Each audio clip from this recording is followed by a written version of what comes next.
السلام علیکم ورحمۃ اللہ۔ میں نے آپ کو 4 افسانے سنائے ہیں اپنے: چھوٹی سی نیکی، گمشدہ خط، 3 منزلہ مکان، اور چوتھا تھا روشن رسول نگر۔ بہت سارے لوگوں نے اس پر بہت ہی پذیرائی ہوئی۔ جو ہمارا پڑوسی ملک ہے بھارت، وہاں سے بہت سے دوستوں کے پیغام آئے، خاص طور پہ روشن رسول نگر کے سننے پر بہت سارے لوگوں نے اس کو ریلیٹ کیا، کیونکہ ان کی فیملی نے اور ان کے بزرگوں نے ان کو وہی والے قصے سنائے ہوئے تھے، اور مجھے اس بات کی بہت خوشی ہے۔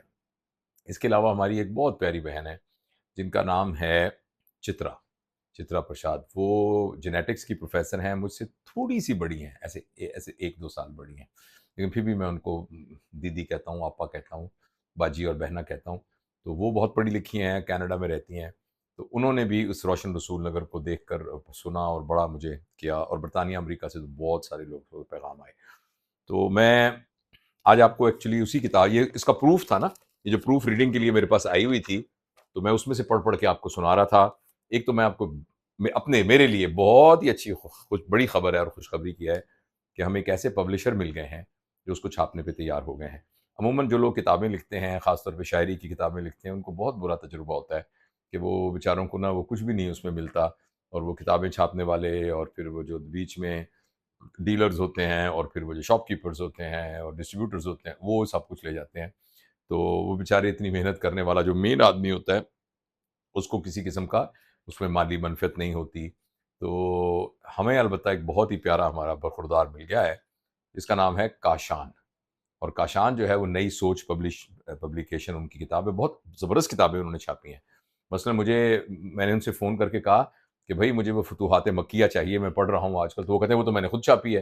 تو انہوں نے مجھے وہ دونوں جلدیں بھیج دی، اور اسی طرح کی بہت اچھی اچھی کتابیں انہوں نے چھاپی ہیں۔ اس سے پہلے ہمارے پیارے بھائی قاسم علی شاہ صاحب کی کتابیں بھی سب ان کی چھپی ہوئی ہیں، تو وہ ہمیں مل گئے۔ انہوں نے زندگی کا میزان بھی میری چھاپی تھی، اور یہ جو افسانے ان کی کتاب انہوں نے دیکھی، تو انہوں نے کہا بھائی یہ کتاب تو میں ہی چھاپوں گا۔ تو اس کا ٹائٹل وغیرہ سارا بن گیا ہے۔ تو لیکن میں نے جو وعدہ کیا ہے وہ سارے افسانے میں انشاءاللہ پڑھ کے یوٹیوب پر بھی ڈال دوں گا، تاکہ کوئی کتاب نہ، لیکن میں آپ کو یہ اچھی خبر سنانا چاہتا ہوں، اپنے لیے اچھی خبر، کہ انشاءاللہ 8-10 دن میں وہ کتاب پھر یوں ہوا چھپ جائے گی اور وہ پبلش ہو رہی ہے۔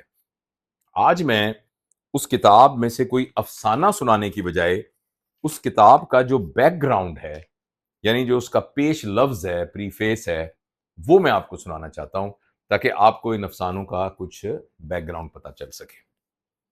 جیسے کہ میں نے آپ کو پہلے بتایا تھا کہ یہ افسانے وہ تمام کہانیاں ہیں جو ہمارے ارد گرد بکھری ہوتی ہیں، اور یہ پوری دنیا کہانیوں سے بھری ہوئی ہے۔ آپ خود اپنے ارد گرد نظر ڈالیں، آپ کو بے شمار کہانیاں نظر آئیں گی۔ بس یہ ہے کہ ہم ان کہانیوں کو غور سے دیکھیں اور پھر ان کو ایک طریقے سے بیان کریں، تو وہ سب لوگوں کو اپنی کہانیاں لگتی ہیں۔ اور دوسری ایک بہت اہم بات ہوتی ہے کہ جو ایک کامیاب کہانی یا افسانہ ہے، وہ آخری لائن پر ختم نہیں ہوتا، آخری لائن سے وہ شروع ہوتا ہے، کیونکہ جو ہی وہ افسانہ ختم ہوتا ہے تو ایک نئی کہانی پڑھنے والے کے دل کے اندر جنم لیتی ہے، اور وہ پھر اس کہانی کا کردار بن کر اس میں زندہ رہنا شروع کر دیتا ہے۔ تو یہ ایک بڑی کہانی کی جو ہے وہ ایک کیفیت ہونی چاہیے۔ اور دوسرا، ہمارے بزرگوں نے یہ بتایا ہے کہ جو بھی لٹریری ورک ہے وہ اس وقت تک ادب عالیہ کے مقام پر پہنچنے کا حقدار نہیں ہے جب تک کہ وہ آپ کے اندر ایک وجد نہ طاری کر دے۔ اب وجد کی کیا کیفیت ہے؟ وجد کی کیفیت یہ ہے کہ جو یہ احمد جاوید صاحب کے الفاظ میں، کہ جو میرا ہونا ہے، میرے ہونے کا جو تصور ہے میرے ذہن میں، میرا ایکچولی ہونا میرے ہونے کے تصور کے اوپر غالب آ جائے۔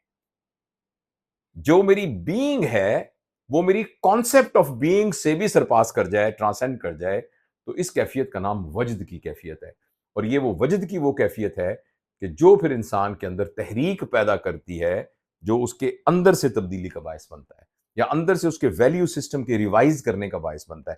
تو آج کی اس میں یہ آپ کو افسانے کی طرح ہی لگے گا۔ میں اس کتاب پھر یوں ہوا، یہ اس کا مجھے ہمارے پبلشر نے بھیجا تھا میرے پاس کہ بھئی یہ اس کو پروف ریڈ کیجئے، کہیں کوئی غلطی ہو تو وہ پیجئے، تو میں اس میں سے پڑھ کے آپ کو سناتا رہا ہوں۔ تو یہ اس کا ایکچوئل سائز اتنا بڑا نہیں ہوگا، یہ تو صرف بڑے بڑے الفاظ اس لیے تھے کہ پڑھنے میں آسانی ہو۔ تو اس کا پیش لفظ میں آپ کے سامنے پیش کر رہا ہوں، غور سے توجہ سے سنیے گا، آپ کو ان کہانیوں کا پورا بیک گراؤنڈ سمجھ میں آ جائے گا۔ اپنی زندگی میں اگر میں چند عظیم نعمتوں کا شمار کروں تو میرے والد کی رفاقت ان میں سر فہرست ہوگی۔ اللہ تعالیٰ نے مجھ پر یہ کرم کیا کہ میں نے اپنی پیدائش سے ان کے وصال تک تقریباً نصف صدی ان کے ساتھ گزاری۔ میری آنکھ ان کی گود میں کھلی اور ان کی آنکھ میری گود میں بند ہوئی۔ اس نصف صدی میں انہوں نے صرف میری پرورش نہیں کی، میرے اندر ایک انسان، ایک طالب علم اور ایک متلاشی ذہن بھی تشکیل دیا۔ انہیں مجھ سے غیر معمولی محبت تھی اور اس محبت میں فخر کی ایک روشن آمیزش شامل رہتی تھی۔ وہ میرے سرجن ہونے پر خوش ہوتے، میری تدریس کو سہراتے، میری تدریس کو سراہتے، میری گفتگو کے اثر کو محسوس کرتے، میری شاعری سے لطف اٹھاتے، مگر ان سب کے باوجود ایک بات وہ بار بار کہتے تھے کہ میری اصل قوت میری اردو نثر ہے۔ ان کے نزدیک یہی وہ میدان تھا جہاں میرا مشاہدہ، میرا جذبہ اور میری فکر اپنی پوری وسعت کے ساتھ ظاہر ہو سکتی تھی۔ زندگی تاہم انسان کو ہمیشہ اس کے پسندیدہ میدان میں پوری فرصت سے نہیں اترنے دیتی۔ طب، جراحت، تدریس، تربیت، خطابت اور دوسری بے شمار مصروفیات نے مجھے مسلسل اپنے حصار میں لیے رکھا۔ یہ سب کام اپنی جگہ اہم، مفید اور باعث اطمینان تھے، مگر دل کے کسی خاموش گوشے میں ایک احساس دیر تک قائم رہا کہ میں اپنے والد کی اس نظر کا پورا حق ادا نہیں کر سکا۔ چند کہانیاں کبھی کبھی لکھیں، کچھ افسانے بھی، مگر وہ سب اس داخلی قرض کو مکمل طور پر ادا نہ کر سکے۔ والد کی وصال کے بعد یہ احساس ایک خاموش تقاضے میں بدل گیا۔ ان کی یاد جب شدت سے دل میں اترتی تو مجھے یہ محسوس ہوتا جیسے ان کی ایک خواہش ابھی بھی میرے ذمے باقی ہے۔ شاید اسی احساس نے مجھے افسانہ نگاری کی طرف زیادہ سنجیدگی سے متوجہ کیا۔ چنانچہ مختلف اوقات میں لکھی گئی کہانیوں کو میں نے نئے سرے سے دیکھا، سنوارا، بعض کو اثر نو لکھا اور بعض نئے افسانے اس لیے شامل کیے کہ یہ مجموعہ اپنے عہد کی تازہ الجھنوں اور نئی تنہائیوں سے بھی ہم کلام ہو سکے۔ یہاں میں رکتا ہوں، میں آپ کو بتاتا ہوں کہ میری کتاب میں جو آخری افسانہ ہے اس کا نام ہے آمنہ۔ یہ افسانہ جین زی کے تمام لوگ اور جو جین زی کے مینٹورز ہیں ان سب کے پڑھنے کے لیے بہت ہی اہم تحریر ہے۔ میں نے اس میں وہ جو جدید ذہن، جو جین زی والا ذہن ہے، وہ کس طریقے سے چیزوں کو پرسیو کرتا ہے اس کو افسانوی شکل میں ڈالا ہے، اور آپ حیران ہوں گے کہ اس افسانے کے دو مرکزی کردار ہیں۔ ایک مرکزی کردار ہے آمنہ اور دوسرا مرکزی کردار ہے چیٹ جی پی ٹی۔ یہ کہانی ان دو مرکزی کرداروں کے گرد گھومتی ہے، اور یہ افسانہ اس پوری کتاب میں سے مجھے، ویسے تو ہر افسانہ، آپ کی ہر اولاد ہی آپ کو بہت عزیز ہوتی ہے، مگر یہ افسانہ میرے بہت قریب ہے۔ یہ انشاءاللہ جب کتاب چھپ کے آئے گی یا اس دوران میں پڑھ کے بھی آپ کو سناؤں گا انشاءاللہ۔ سوری، میں اس کو جاری رکھتا ہوں۔ میرا یقین ہے کہ کہانی محض وقت گزاری نہیں، انسانی فہم کی ایک قدیم اور مؤثر صورت ہے۔ بہت سی سچائیاں ایسی ہوتی ہیں جو براہ راست کہی جائیں تو محض نصیحت یا فلسفہ بن کر رہ جاتی ہیں، مگر جب وہی سچائیاں کرداروں، رشتوں، محرومیوں، غلطیوں، آرزوؤں اور داخلی کشمکش کے لباس میں سامنے آتی ہیں تو دل ان کو کہیں زیادہ گہرائی سے قبول کرتا ہے۔ کہانی دراصل زندگی کے ان پیچیدہ اور مرکب تعلقات کو مجسم کرتی ہے جنہیں سیدھی زبان اکثر پوری طرح ادا نہیں کر پاتی۔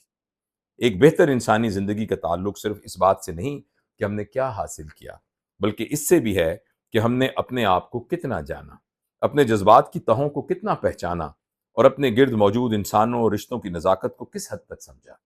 اگر اس مجموعے کے یہ افسانے قاری کو اپنی ذات، اپنے عہد اور اپنے تعلقات کو کچھ زیادہ ٹھہر کر دیکھنے پر آمادہ کر سکیں تو میں سمجھوں گا کہ میری یہ کوشش رائے گاہ نہیں گئی۔ اس موقع پر میں اپنے عزیز دوست جناب ریاض بھٹا صاحب کا ذکر میرے عزیز دوست جناب ریاض بھٹا صاحب کا ذکر میرے لیے باعث مسرت ہے، جنہوں نے اس کتاب کے مسودات کو محبت، توجہ اور محنت سے سنوار کر انہیں کتابی صورت میں دینے کا نہایت اہم کردار ادا کیا۔ ان کی یہ رفاقت میرے لیے قابل قدر بھی ہے اور لائق تشکر بھی۔ اردو افسانے کی عظیم روایت میرے سامنے ہمیشہ ایک بلند، اس آخری پیرے کو بہت توجہ سے سنیے گا۔ اردو افسانے کی عظیم روایت میرے سامنے ہمیشہ ایک بلند معیار کے طور پر رہی ہے۔ جس زبان میں غلام عباس، خدیجہ مستور، اشفاق احمد، بانو قدسیہ اور اسد محمد خان جیسے بڑے افسانہ نگار موجود ہوں، وہاں اپنی حیثیت کا احساس انسان کو محتاط بھی رکھتا ہے اور عاجز بھی۔ میں اس قافلے میں کسی نمایاں مقام کا دعوے دار نہیں، البتہ اگر مجھے اتنی سعادت مل جائے کہ اس بڑے لشکر میں ایک معمولی سپاہی کے طور پر شمار کیا جاؤں تو یہی میرے لیے باعث افتخار ہوگا۔ یہ افسانے اسی احساس کی پیداوار ہیں۔ زندگی نے جو کچھ دکھایا، سکھایا، الجھایا، زخمی کیا اور سمجھایا، پھر یوں ہوا کہ وہ کہانی بن گیا۔ جاوید اقبال۔ بہت بہت شکریہ۔ انشاءاللہ بہت جلدی کتاب آ جائے گی اور میں باقی افسانے بھی انشاءاللہ پڑھ کے یوٹیوب کے اوپر اپلوڈ کروں گا۔ بہت شکریہ۔